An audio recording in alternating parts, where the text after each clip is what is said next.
See, if I was signing authors, I would never, ever, ever sign an author that wasn't willing to work their face off. I wouldn't. To me, it's today in this world, to sign an author that doesn't already show work ethic blows my mind.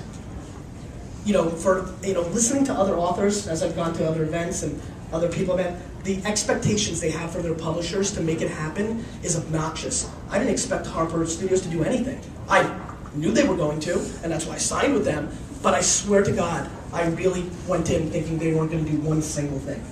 And I think those are the authors that are attractive. Because the fact of the matter is that the only way to make books successful is the only way to make businesses successful. You have to work your face off. It's lots and lots of work, but the ability to get to consumers today does not necessarily have to cost as much money. And that's what makes that new world somewhat attractive. At the same token, I personally believe that 99% of the people in my new world, the Facebook friends I have, the people that work at Twitter, and all these people that I know are very naive about the ability of old media and the brand equity that old media brings to the table. I just think that as I've started consulting for a lot of companies, and several of them are Fortune 500 companies, it's just the same old thing, right? They're just big. And when you're big, you move slow. But when you move slow, as long as you swing properly, you can make a big impact. And so I think that people are funny.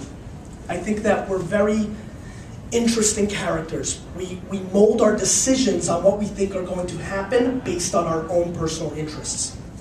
We think what's going to happen is what we want to happen. And I think what's very important is for people to pay attention to what is happening.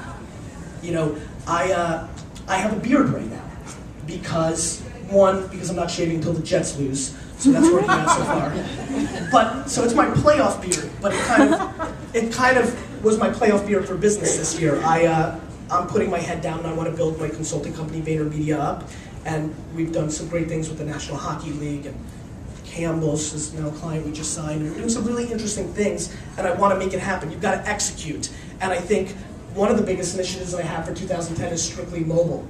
How many of you in this room know what Gowalla or Foursquare are? Raise your hand. Nice. So that feels a whole lot to me like a year ago when I asked about Twitter. I feel like, when I'm back here next year with a really long beard, that all of you will raise your hand.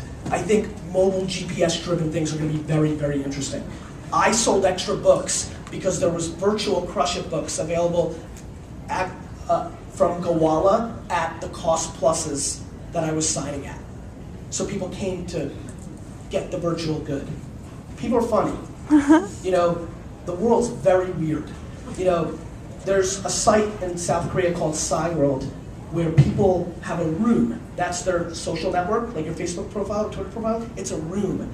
And they do over $1 billion in sales for people to buy virtual furniture for their room. I mean, these are things that are happening. And for me, mobile is going to be a massive play going forward. I think, it's getting more and more on the radar, but that's something that I think everybody in every industry needs to look at. That's an opportunity, I think, to be ahead of the curve instead of behind the curve for a lot of people here and everywhere, including myself. That's my biggest initiative, to make all my videos, all my content, all the things I'm trying to execute become outrageously mobile friendly. The iSlate is going to come out in 3 weeks. What is that going to mean? On paper, I don't know. It doesn't feel like such a, the iPhone made sense. It's smaller, it's attached. But maybe it will, and you've got to pay attention to every emerging platform. I think mobile's an amazing device because I look at it from an independent bookstore's point of view. Once this virtual currency has value, you can start moving people to show up in places. And if you have the ability as a platform to have 5,000 people or 400 people or 80 people show up at a place because of something that didn't cost you anything, that's going to become very attractive for businesses. We did something with Gowalla. I invested in Gowalla recently because I just thought it was so good, where 250 people showed up at a local bar that normally gets 16 people on a Tuesday night, and and that's going to become common. And you're going to have to socially induce. That's what people want. They want the free beer, right? But guess what? Miller Lite's thrilled to pay for it. And so, I think we're living through times that we are not giving enough credit to. The modern internet is 15 years old. It's been 15 years, 16 years since AOL sent you, actually scammed your actual mailbox with CDs to sign up for AOL.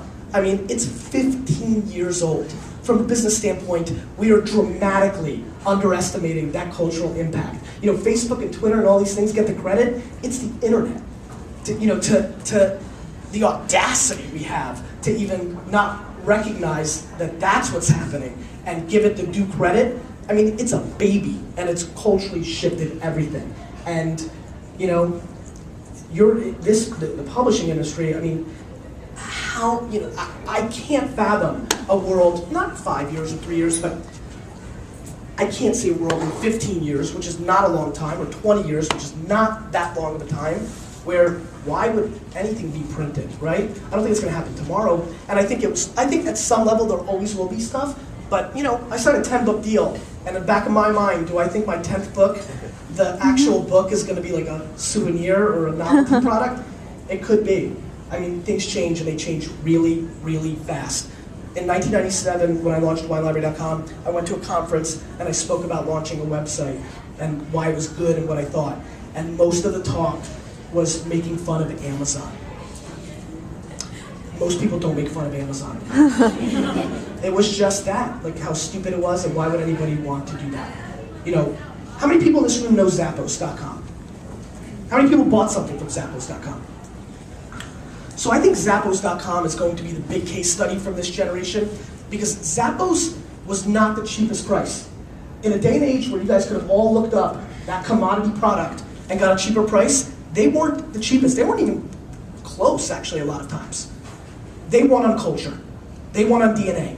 The world I see is that all of us, no matter what we do, are in the customer service business in 5 years. And that's what they recognized early. And I think when Bezos bought Zappos a couple months ago for $1.3 billion, that kind of almost leapfrogged him in my own mind as the best entrepreneur of this generation, ahead of Jobs. It was that smart of a move, because Zappos was a true threat to Amazon. Amazon's not scared of Walmart. Not at all. Amazon was worried about Zappos because they were building a company that was beating them on culture. And they posed a real threat, because that's what happens in small town rules. You make decisions based on your feelings. The reason there's something called a baker's dozen is because the baker actually gave a crap about you and gave you a 13th donut for free. Let's go to Whole Foods right now, see if they'll give us 13 donuts for the price of 12. I don't think so.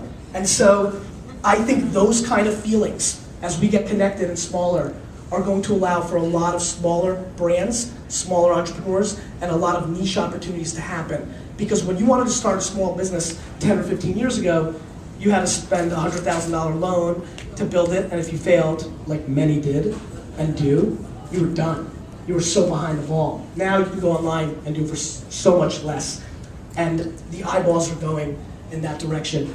And the eyeballs are changing culturally all the time. And I think that, for me, if I was a publisher signing authors, there would be no better time than right now. No better time. Because the vetting process is so easy. It's just so easy if somebody's put in the work, or has the ability to build a community, or is willing to put in the hustle. Sure, there'll be breakout hits, and content is always king. You write the greatest book of all time right now, I'll show you book sales.